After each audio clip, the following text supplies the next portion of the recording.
다 같이 기도하시겠습니다.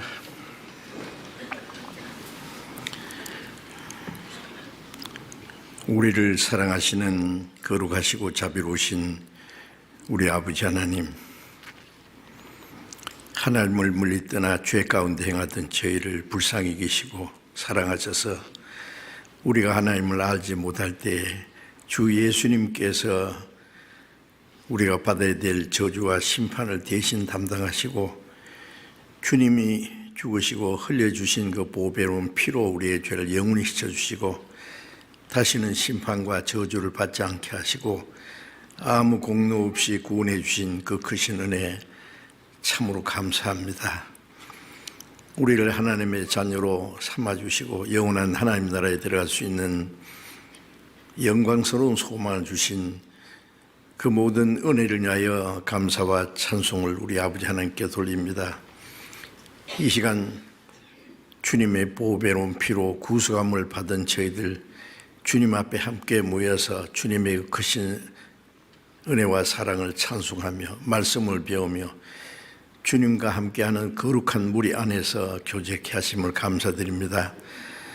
이 시간에도 주님이 우리 가운데 함께 계심을 믿습니다. 우리 각 사람을 굽어 살피시고 하나님의 자비로운 손길로 각 사람을 붙들어 주셔서 주님의 은혜와 말씀과 성령의 능력으로 우리를 더욱 새롭게 온전케 세워주셔서 우리가 하나님의 자녀로 부끄러움 없이 행할 수 있도록 하나님 보시기에 합당하게 모든 삶을 행할 수 있도록 우리를 다스려 주시고 인도해 주옵소서.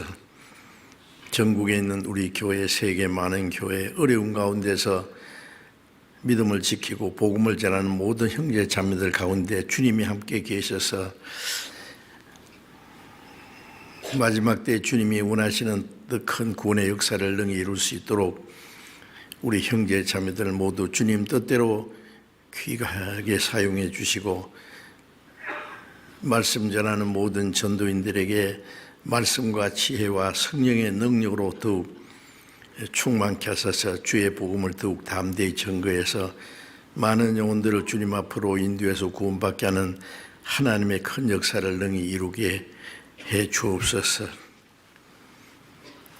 믿음이 연약한 사람, 병 중에 있는 사람, 여러 가지 곤란 중에 있는 사람 일일이 보살펴 주시고 합당하신 은혜를 베풀어 주셔서 한 사람도 실족함이 없게 해 주옵소서. 때를 따라 우리에게 행할 길을 가르쳐 주시고 또 우리에게 주님 선하신 뜻을 나타내시는 주님, 이 시간에도 우리에게 나타내시기 원하시는 주님의 거룩하신 말씀, 우리가 마땅히 어떻게 행할 일들을 더욱 가르쳐 주옵소서. 우리 주 예수님 이름으로 기도드립니다. 마태복음 19장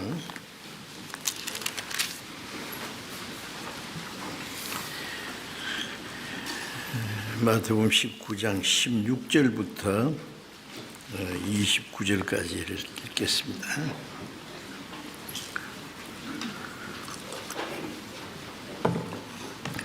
마태복음 19장 16절부터 제가 읽겠습니다.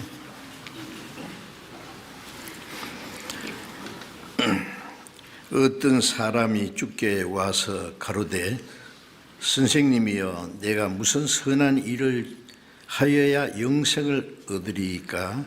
예수께서 가라사대 어찌하여 선한 일을 내게 묻느냐? 선한 이는 오직 한 분이시니라.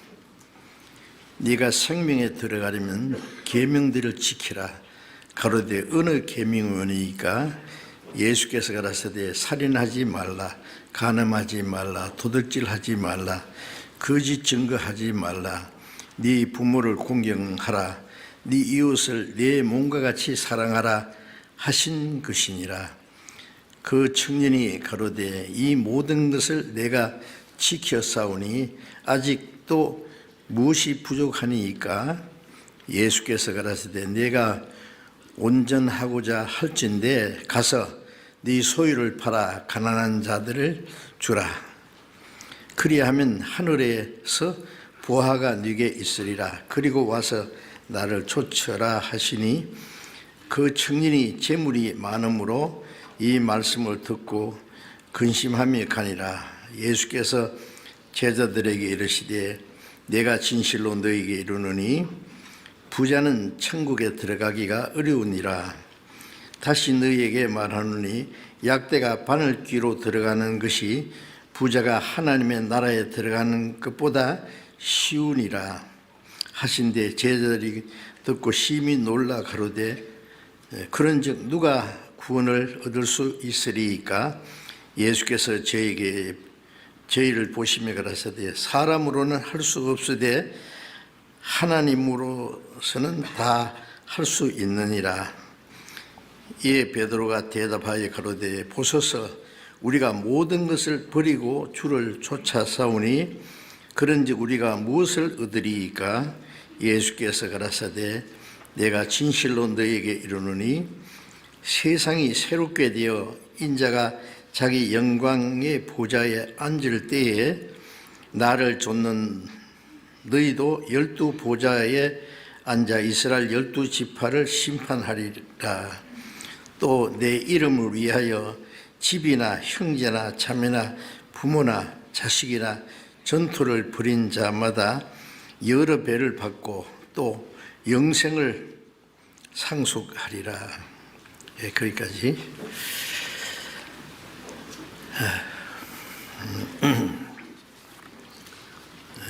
벌써 새해 한 달이 지났습니다. 우리 앞에 주어진 시간이 빨리 지나고 있습니다. 세월이 빨리 지나면 무슨 일이 생깁니까? 우리가 세상에 사는 날이 단축되고 주님 앞에 갈 날이 가까웠습니다. 정말 주님 오실 날이 너무나 가깝습니다. 우리는 하나님 앞에 남은 생을 어떻게 살아야 되고 우리의 믿음이 하나님 보실 때 합당한지 자신을 살펴보고 하나님 앞에 더 올바른 믿음 신앙생활을 할 수 있기를 간절히 원해야 될 겁니다. 오늘은 읽은 말씀을 통해서 제목을 영생과 재물이라고 하는 말씀을 제목을 정해 봤습니다.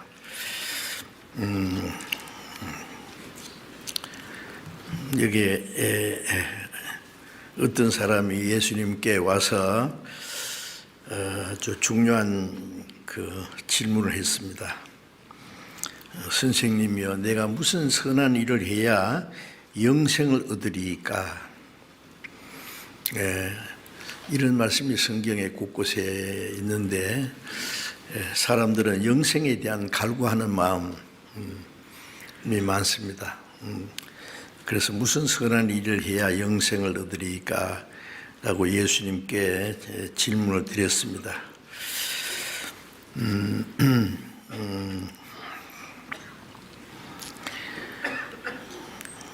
같은 내용이 성경에 몇 번 나오는데요. 여기에 그래 예수님께서 네가 생명에 들어가려면은 계명들을 지키라. 그런데 어느 계명이니까?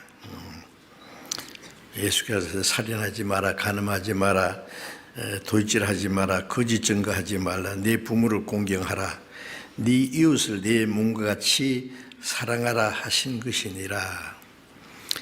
율법에 대해서 자세히 주님이 말씀해 주셨습니다. 그 청년이 가로되 이 모든 것을 내가 지켰사오니 아직도 무엇이 부족하니까?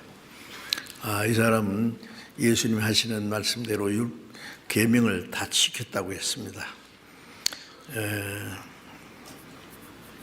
예수께서 가라사대 네가 온전하고자 할진대 가서 네 소유를 팔아 가난한 자를 주라.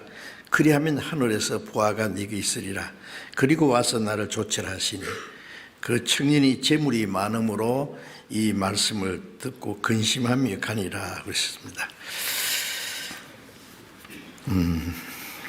자, 이제 영생에 대한 문제를 가지고 그 심각하게 이 얘기를 했지만은 영생 얻는 그 문제에 대해 크게 오해하고 있는 것이 있습니다. 마가복음 10장 17절에 보면 어떤 사람이 주님 앞에 와서 무릎을 꿇고 아주 겸손하고 간절하게 구했습니다. 선한 선생님이여, 내가 무엇을 해야 영생 얻으리까? 주님 앞에 무릎을 꿇고 아주 간절하게 그 질문을 예수님께 드렸습니다. 또 어떤 관원장도 내가 무엇을 해야 영생 얻으리까? 누가복음 10장에 율법사도 내가 어떻게 해야 영생 얻으리까? 전부 영생에 대한 문제를 가지고 있는데, 그런데 그 영생 얻는 그 길에 대해서는 다들 엉뚱하게 오해를 하고 있는 말씀들을 우리가 알 수 있습니다. 그 영생의 문제는 인생 최대의 문제라는 거 다 아시죠? 하나님이 사람을 하나님이 자기 형상대로 창조하셨다고 창세기 1장 27절에 했는데, 하나님이 창조하신 피조물 중에 하나님 형상대로 창조하신 것은 사람밖에 없습니다. 그 하나님 형상이라는 것은 육체를 말하는 게 아니고 우리의 영혼을 가리키는 것이죠. 하나님이 사람을 하나님 자기 형상대로 창조하신 것은 하나님의 사랑과 하나님의 생명을 받고, 그리고 하나님 나라에 가서 하나님과 함께 영원히 영생을 누리며 살게 하기 위해서, 사람을 하나님처럼 되게 하기 위해서 하나님의 형상대로 만드셨고, 전도서 3장 11절에 보면은 하나님이 모든 걸 아름답게 지으시되 사람에게는 영혼을 사모하는 마음을 주었다는 말씀이 있어요. 사람에게는 영혼을 사모하는 마음. 아니, 육신은 100년도 못 살고 죽어야 되는 문제인데 영혼을 사모하는 마음을 주시면 어떻게 하자는 거예요. 물론 영혼을 사모하는 마음은 우리의 육체의 요구가 아니고 우리의 영혼입니다. 영혼은 하나님과 같이 영원히 살게 하기 위해서 창조하셨기 때문입니다. 하나님이 사람을 창조하신 목적은 이 세상에 와서 고생하다가 죽으라고 만드신 것도 물론 아니고, 또 이 세상 온갖 것을 누리며 한번 살아보라고 사람을 만드신 것이 아니고, 사람을 만드신 목적은 하나님과 함께 영원히 살게 하는 것이 사람을 창조하신 목적입니다. 그래서 하나님은 사람에게 영혼을 사모하는 마음을 주셨습니다. 그거는 우리의 영혼의 요구입니다. 어머니 모태에서 10달은 이 세상에 태어나서 몇십 년 살기 위한 준비지요. 또 이 세상에 몇십 년 사는 동안에 중요한 것은 구원을 받고 하나님의 뜻대로 살다가 하나님 나라에 가서 하나님과 함께 영원히 살기 위한, 이 세상의 몇십 년, 그걸 위한 준비입니다. 구원을 받았을 뿐 아니라 하나님 나라에 가서 하나님과 함께 영원히 영광을 누리며 살기 위해서 어떻게 해야 되는지 많은 말씀이 있습니다. 군뱅이는 7년 만에 매미가 된다고 하지 않습니까? 참 매미가 되는데 시간이 너무 많이 걸려요. 군뱅이가 그름더미에서 7년 있다가 그리고 그 웅덩이 애벌레는 애벌레가 좀 있다가 풀뿌리를 타고 올라가서 잠자리에 대해서 날아갑니다. 그거 아시죠? 또 벌레가 나비가 돼서 날아가는 것도 아시죠? 사람은 세상에서 육신이 어떻게 사느냐 하는 것이 중요한 문제가 아니고 우리의 영혼이 죽음 건너편에 어디로 가느냐, 그것이 가장 중요한 문제입니다. 그것이 영생의 문제죠.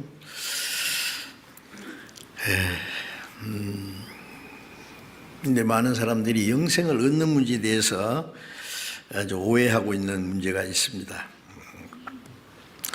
누가복음 잠깐 봅시다. 누가복음 18장을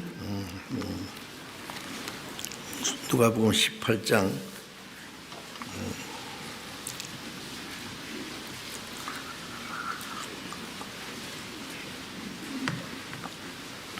18절 19절을 봅니다. 어떤 관원이 물어가라되 선한 선생님이여 내가 무엇을 하여야 영생을 얻으리이까? 예수께서 이르시되 네가 어찌하여 나를 선하다 일컫느냐? 하나님 한 분 외에는 선한 이가 없느니라.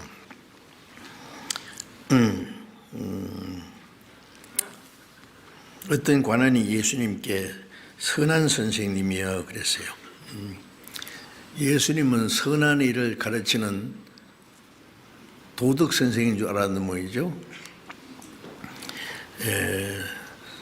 선한 선생님이여, 선한 선생님은 선한 일을 가르칠 테니까 내가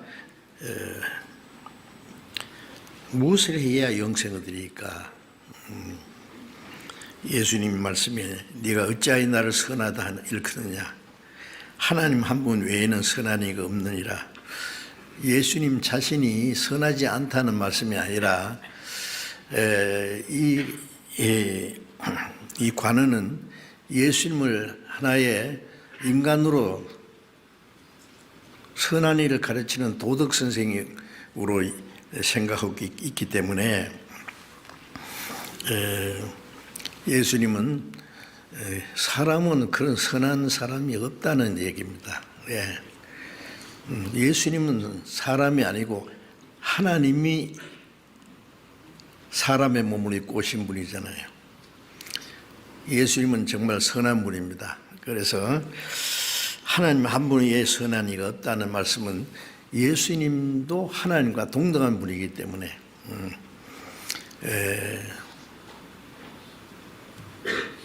우리는 나면서부터 죄 가운데서 태어났습니다. 그리고 만물보다 거짓되고 심히 부패한 마음을 가지고 있습니다. 의인은 없나니 하나도 없다 그랬습니다. 만물보다 거짓되고 심히 부패한 마음을 가졌습니다. 누구든지. 그런데 예수님은 아니죠. 예수님은 아담의 자손이 아니에요. 죄 없이 나시기 위해서 처녀의 몸을 잠깐 빌려서 이사야 7장 14절에 보면 처녀가 잉태하여 아들 낳을 것이요.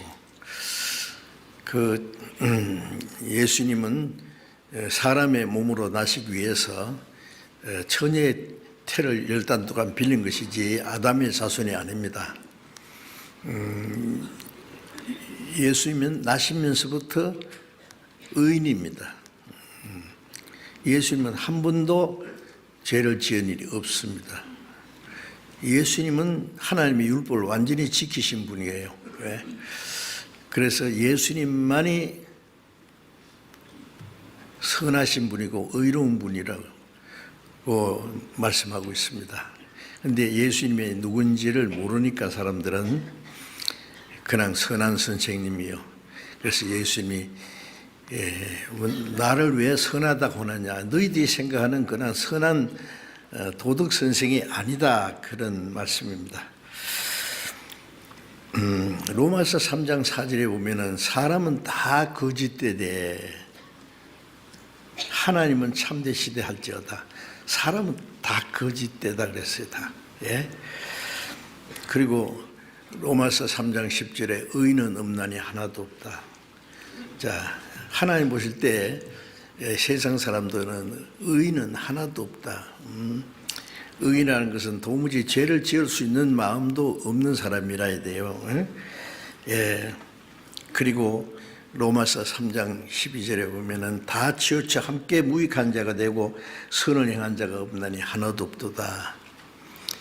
또 로마서 3장 23절에는 모든 사람이 죄를 범하였음에 하나님의 영광이 되지 못하더니 모든 사람이 다 죄인이고 모든 사람이 다 죄를 범해서 하나님의 영광에 들어갈 수가 없다 그랬어요.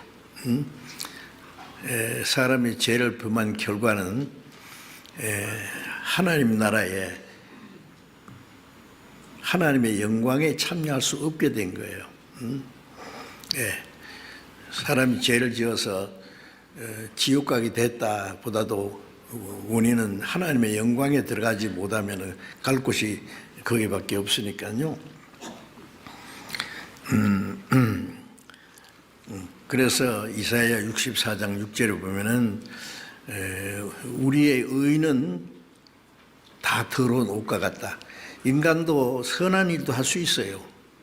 의로운 일도 할 수 있어요. 그런데 하나님 보실 때는 사람이 행하는 의는 마치 옷은 옷인데 더러운 옷을 입은 것과 같다 해요. 더러운 죄인이 더러운 옷을 입고 있는 것과 같다는 말씀이에요. 그대로 하나님 앞에 설 수 있는 사람은 한 사람도 없습니다. 그래서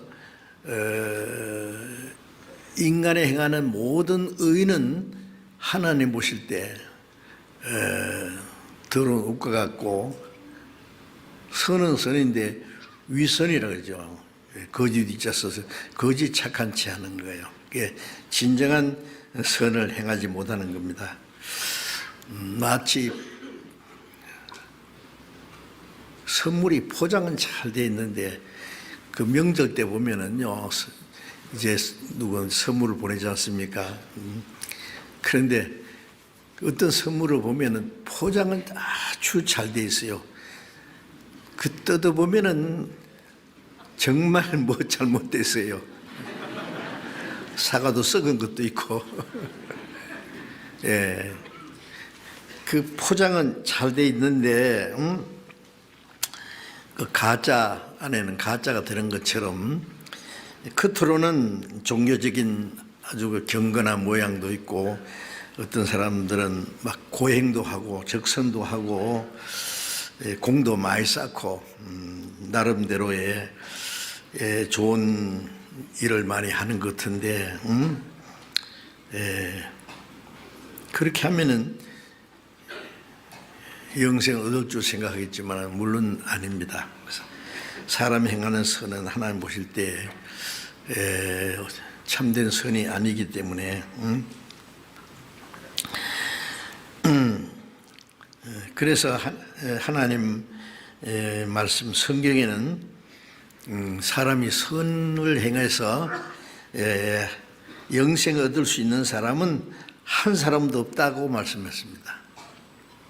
선을 행해서 말이죠. 영생을 얻을 수 있는 사람은 한 사람도 없습니다. 영생을 얻는 것은 오직 하나님의 사랑과 예수 그리스도로 말미암은 하나님의 은혜를 믿음으로만 영생을 얻을 수 있는 거죠. 다른 방법은 없어요. 근데 사람들이 이걸 알지 못하기 때문에 인간이 무엇을 하면은 영생을 얻을 수 있느냐 생각하는데 요한복음 3장 16절에 보면은 하나님이 세상을 이처럼 세상 모든 사람을 왜 하나님 형상대로 창조했기 때문에 불쌍히 계십니다. 사랑하십니다. 그래서 독생자를 주셨으니 독생자를 사람의 영혼을 구원하기 위한 속죄 제물로 십자가 죽는 데까지 내주셨기 때문에 이제 저를 믿는 자마다 멸망치 않고 영생을 얻게 하려 합니다. 멸망할 죄인이 멸망치 않고 영생을 얻을 수 있는 길을 하나님이 주셨죠. 요한복음 5장 24절을 보면 저를 믿는 자는 영생을 얻는다. 사망에서 생명으로 옮겼다. 이제 믿음으로 말미암아. 그리고 요한복음 5장 39절에 보면은 너희가 성경에서 영생을 얻는 줄 생각하고 성경을 상고한다. 이 성경이 곧 내게 대하여 증가하는 것이라. 이 성경에는 사람이 영생 얻는 길을 가르쳐 주셨어요. 예수님은 그 영생을 얻게 하기 위해서 이 세상에 오셨습니다. 그리고 요한복음 6장 40절에 내 아버지의 뜻은 아들을 보고 믿는 자마다 영생을 얻는 이것이니, 하나님의 뜻은 예수 그리스도로 말미암아 영생 얻는 것이 하나님의 뜻이에요. 그리고 아까 성경 암송할 때 외우시는데 요한복음 17장 3절에 영생은 곧 유일하신 참 하나님과 그의 보내신 자 예수 그리스도를 아는 것이니이다. 유일하신 참 하나님, 창조주 하나님을 알고 하나님이 보내신 예수 그리스도를 아는 겁니다. 안다는 말하고 믿는다는 말하는 것 같은 거예요. 확실히 아는 것은 확실히 믿는 겁니다. 그래서 하나님을 알고 하나님의 보내신 예수 그리스도를 우리가 말씀을 통해서, 물론 성령의 가르침을 통해서 확실히 알 때에 확실히 믿어지고 그게 영생을 얻는 길이라고 했습니다. 그래서 요한복음 10장 28절에 내가 저에게 영생을 주노니 그랬죠.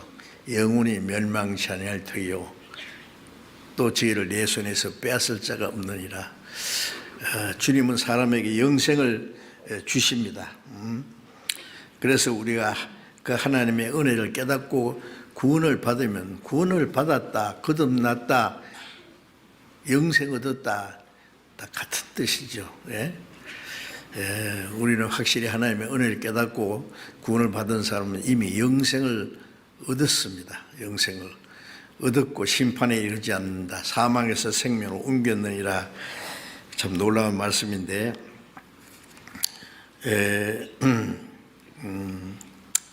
누가복음 10장에 보면은 율법사가요, 내가 영생을 얻으려면은 무엇을 해야 됩니까? 율법을 지켰느냐? 무슨 율법입니까? 율법이요. 율법. 마음을 다하고 뜻을 다하고 목숨을 다해서 하나님을 사랑하고 네 이웃을 내 몸같이 사랑하라 했나이다. 율법사니까 십계명을 둘로 딱 나눠서 대답했어요. 그래 예수님이 이를 행하라 그러면 살리라.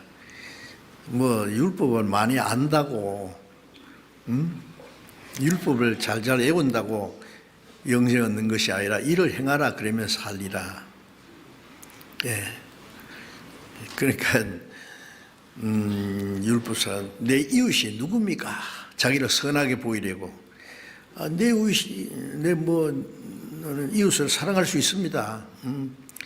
내 이웃이 누굽니까? 그러니까 예수님이 비유를 들어서 어떤 사람이 예루살렘에서 여리고에 내려가다가 강도를 만나 옷을 벗기고 때려서 거반 죽은 것을 버리고 갔다 그랬죠. 내 이웃이 누굽니까? 그러면 이 강도 만나서 매를 맞아서 다 죽어가는 사람이 이웃이 누굽니까? 그게? 누가 그 사람이 도와줄 수 있는 이웃을 찾아야 돼요. 자기를 도와줄 이웃을 찾아야 돼요. 내 이웃이 누굽니까? 이거는 예수님이 왜 강도 만나서 거반 죽게 된 사람이겠냐면, 너 율법사 너는 이미 율법을 다 범했고 하나님 보실 때 영혼이 지금 그만 죽게 된 사람이야. 는 네가 도와줄 이웃을 찾을 것이 아니라 너를 살려줄 이웃을 찾아야 된다. 그리고 이제 그 선한 사마리아 사람의 비유를 말씀했잖아요. 선한 사마리아 사람이 길을 가다가 그 강도 만난 사람 보고 불쌍히 여겨서 기름과 포도주로 상처를 붓고 싸매고 짐승에 태워서 주막에 데려다 주고 이 사람을 돌봐주었다 그랬잖아요. 그 선한 사마리아 사람이 예수님이고 그 강도 만나서 죽게 된 사람은 그 율법사 너다 그래요. 율법사뿐 아니라 모든 사람이 그런 겁니다. 스스로 이웃을 사랑해서 영생 얻을 수 있는 사람 하나도 없어요. 다 비참한 죄인이기 때문에. 근데 많은 사람들이 이 문제에 대해서 자기를 알지 못하기 때문에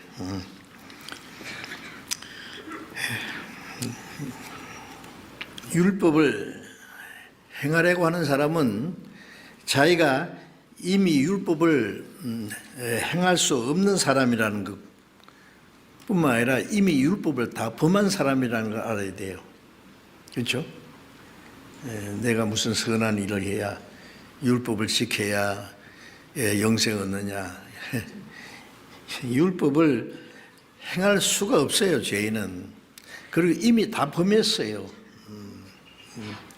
그걸 알지 못하는 겁니다.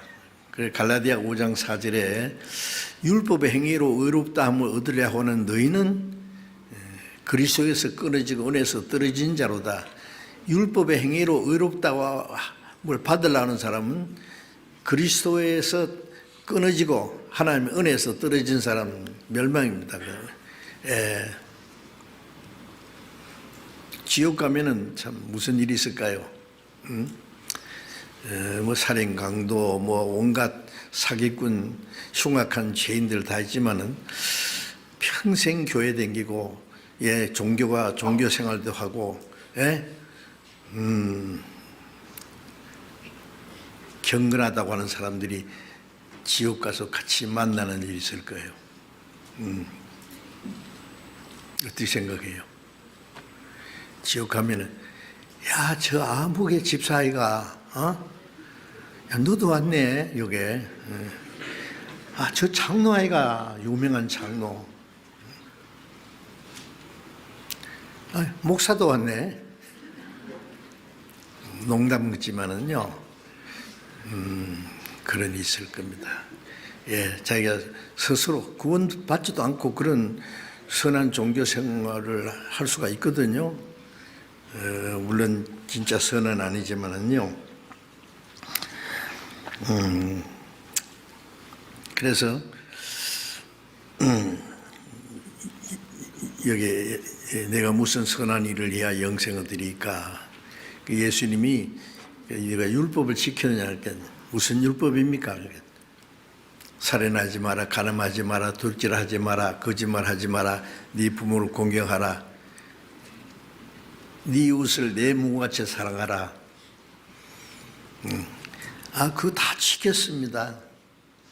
무엇이 부족합니까? 이게? 이 사람은요,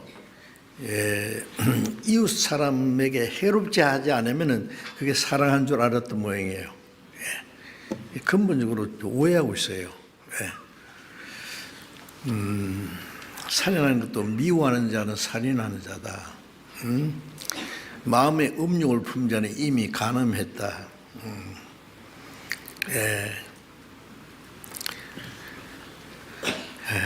또 이웃을 내 몸같이 사랑하라 그런데요. 내 몸같이 사랑하려면 어떻게 돼요? 배고픈 사람이 있으면 내가 배가 고픈 것처럼 그 사람 먹여줘야 돼요. 헐벗은 사람 보면 내가 헐벗은 것처럼 자기 몸처럼 사랑해야 되는데 그렇게 할 수 있어요? 마음을 다하고 뜻을 다하고 힘을 다하고 목숨을 다해서 하나님을 사랑하고 그 마음으로 하는 겁니다. 그렇죠? 그럼 마음을 다하고 뜻을 다하고 힘을 다하고 목숨을 다해서 하나님을 사랑하는 사람은 이웃을 내 몸같이 사랑할 수 있는 사람이에요. 그죠? 예. 근데 마음을 다하고 힘을 다하고 목숨을 다해서 하나님을 사랑할 수 있어요? 예. 하나님도 이용해 먹으려고 그러는데 하나님 그렇게 사랑해요? 사랑하지 않아요, 그렇게. 예. 그렇기 때문에 이웃을 내 몸같이 사랑할 수 없어요. 하나님을 목숨을 다해서 마음을 다해서 사랑할 수 있는 사람은 이웃을 내 몸같이 사랑할 수 있을 거예요. 하나님 사랑을 마음이 없기 때문에 이웃을 자기 몸처럼 사랑할 수 없어요. 그래 이 사람 내가 다 지켰습니다. 당당하게 지켰다고 하니까 그러면은 무엇이 부족합니까? 네가 온전하고 잘지인데 네게 있는 것을 다 팔아서 가난한 자에게 주라. 그러면 하늘에서 보화가 있으리라. 그렇게 하면 구원받는 게 아니고 그렇게 하면은 거기에 대한 하나님의 약속이 있어요. 그것은 상급이죠. 그리고 이제 나를 쫓아라. 나를 믿고 순종하라는 말이죠. 그런데 이 청년이 재물이 많음으로 근심하며 돌아가니라 그랬어요. 예, 재물이 많으니까 왜 근심했어요? 이걸 팔아서 가난하게 주자니 너무 아까운 거예요. 그래서 행할 수가 없어요. 영생도 얻고 싶고 재물도 아깝고 이웃을 내 몸같이 사랑하라고 했는데 그것보다는 재물을 더 사랑해요. 이 사람은 근본적으로 뭔가 잘못된 사람입니다. 그래서 근심하며 돌아갔다 그랬어요. 어떤 사람이 예수님 앞에 무릎을 꿇고 선은 선생님 내가 무엇을 해야 영생 얻으리까?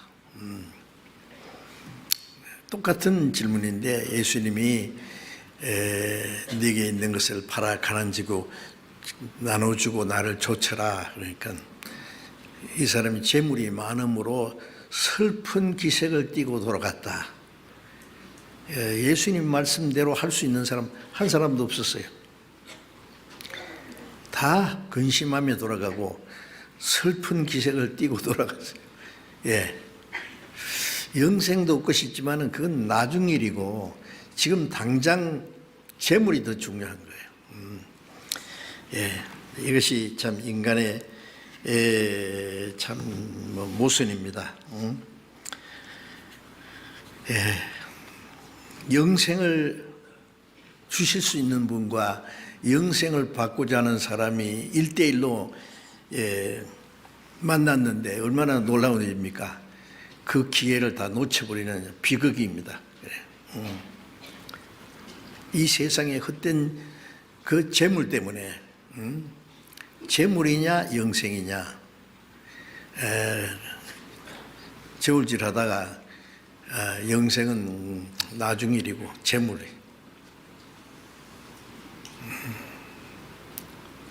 재물이 자기 마음을 꽉 잡고 있기 때문에 그 주님 말씀을 순종할 수가 없는 겁니다.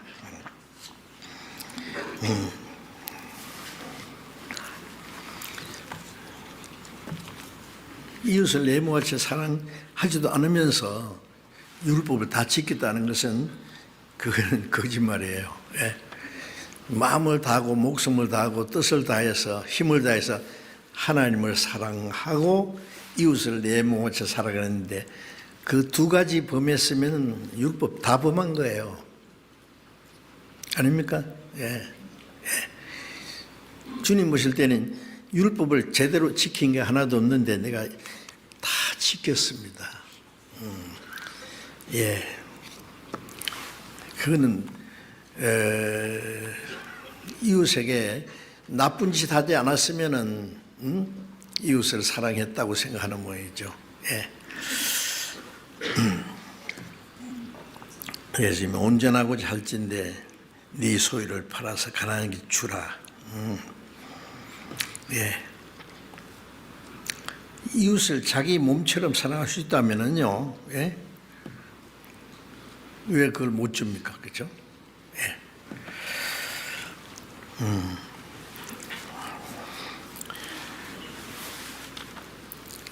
사람은 율법을 지킬 수 없다는 것을 고백해야 돼요. 예. 고백하고 하나님의 은혜와 자비와 용서를 구해야 돼요. 그렇죠? 누가복음 18장의 세리처럼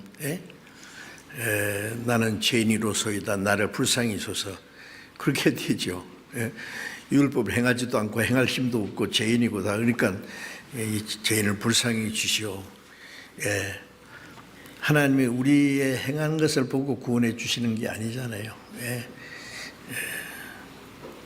에베소서 2장 4절에 긍휼에 풍성하신 하나님, 긍휼은 불쌍히 여기는 그 사랑으로 우리를 사랑하신 그 큰 사랑을 위하여 허물로 죽은 우리를 그리스도와 함께 살리셨다. 우리를 구원하시는 건 순전히 우리를 불쌍히 여기는 그 사랑, 은혜로 구원해 주신 겁니다. 그러니까 어떻게 해야 돼요? 하나님, 나는 율법을 지킬 수도 없고 지킬 힘도 없습니다. 나는 죄인입니다. 솔직히 자백하고 나를 불쌍히 주세요. 그래야 되죠. 그래 우리가 구원을 받았지 않습니까? 여기에 착한 일을 하고 율법을 지켜서 구원받은 사람이 있어요? 아무도 없어요.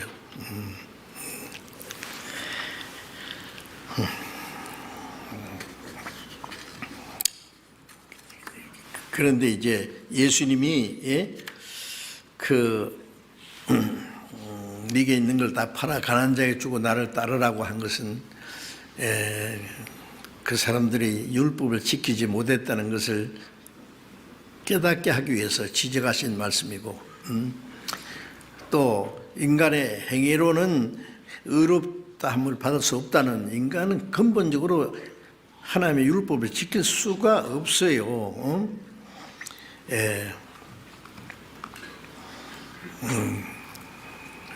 다만 우리가 구원을 받고 주님 말씀대로 하나님을 목숨을 다해서 사랑하고 내 이웃을 내 몸으로 사랑함으로써 내게 있는 것을 가난한 사람을 위해서 베풀고 사용할 수 있다면은 그건 하나님의 상급이 있습니다. 틀림없이 그건 영광이 있어요. 그런데 주님 앞에 왔던 이 영생을 얻고자 했던 사람들은 부자 청년도 있고, 무릎을 꿇고 간청한 사람도 있고, 관원도 있고 있는데, 다들 다 주님 말씀대로 행하지 못하고 그냥 다 근심하게 하고 돌아갔다는 것은요, 주님의 말씀을 기쁘게 순종할 수 있는 사람은 없는 것 같아요. 구원 받고 나면 할 수 있겠죠.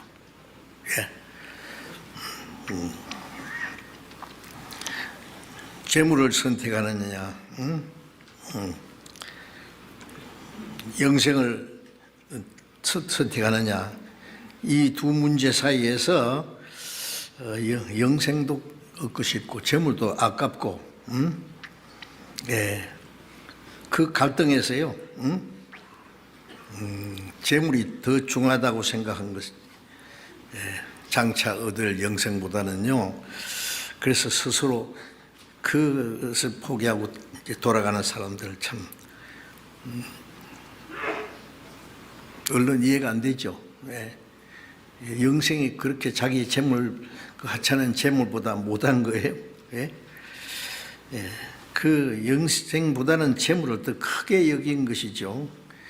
그래서 골로새서 3장 5절에 보면은 탐심은 뭐라고? 우상숭배니라. 바울사도는 탐심은 우상숭배라고 그랬어요. 누가복음 12장 15절에 상과 모든 탐심을 물리치라 그랬어요. 예수님이. 사람의 생명이 그 소유의 능력에 있는 것이 아니라 사람이 세상에 사는 목적이 소유에 능가한 데 있는 것이 아니지 않느냐. 에? 사람 탐심을 물리치라 그랬어요. 그래서 사람들은 재물 때문에 영혼이 멸망하는 겁니다. 그 재물이 자기에게 참된 행복과 평안을 주지 못한다는 것을 철저히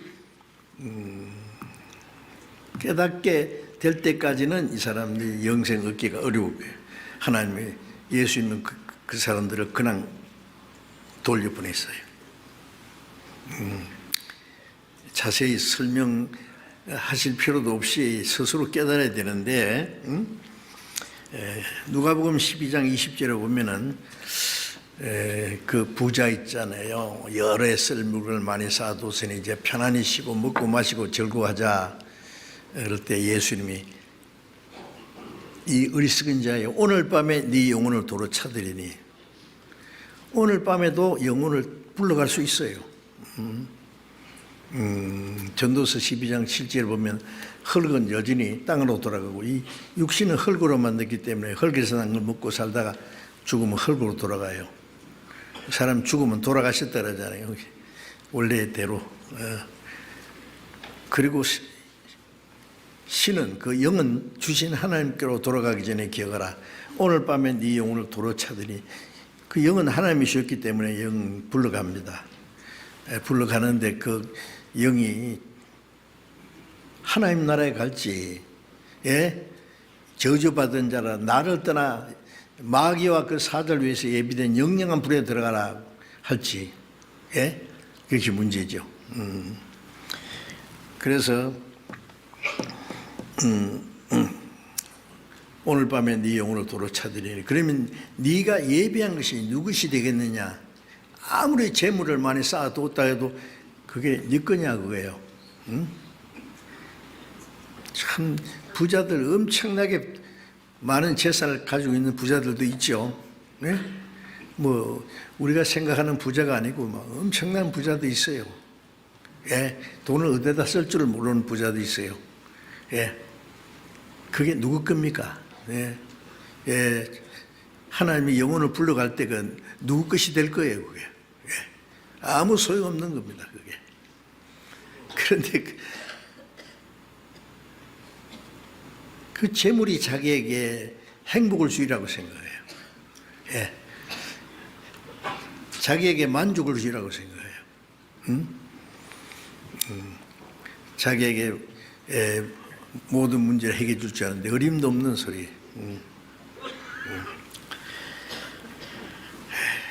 그래서